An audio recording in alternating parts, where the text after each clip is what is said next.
Баршаңызға сәлем. Бүгін кабачоктан біз салат жасаймыз. Ол үшін кабачокты жуып тазалап аламыз да видеода көрсетілгендей домалақ етіп турап аламыз. Және қызанағымызды да тура солай дөңгелек етіп турап бір шетке қоямыз.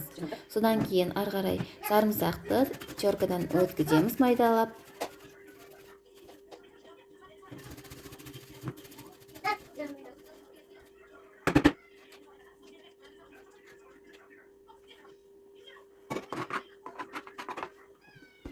Осылай сарымсақты теркадан өткізгеннен кейін екіге бөліп аламыз. Екі кесеге, шай кесеге бөлек бөліп аламыз. Содан кейін теркаге ары қарай сырды, ірімшігімізді өткіземіз.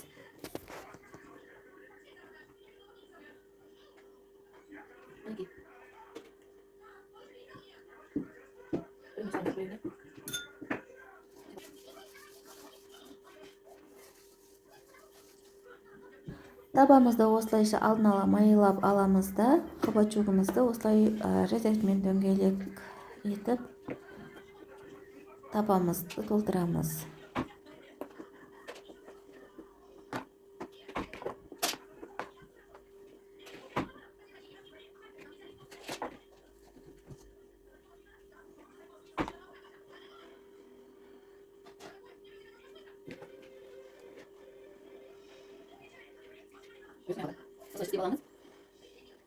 Қоспасын екі түрлі әдіспен жасаймыз. Біреуіне сарымсақтың үстіне сметана салсақ, біреуіне сарымсақтың үстіне майонез саламыз.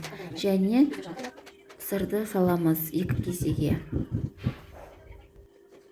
Ары қарай кабачоктың үстіне қызанақтарымызды видеода көрсетілгендей етіп салып шығамыз.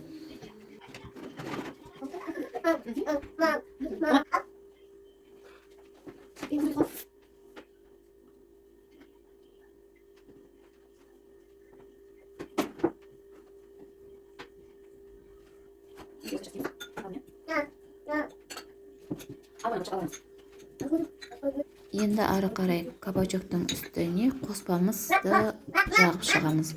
Біреуінде сметанамен жасалған болса, біреуінде майонезбен жасалған. Араластырып аламыз осы видеодағыдай. Содан кейін үстіне барлығын бір қалыпты етіп жағып шығамыз.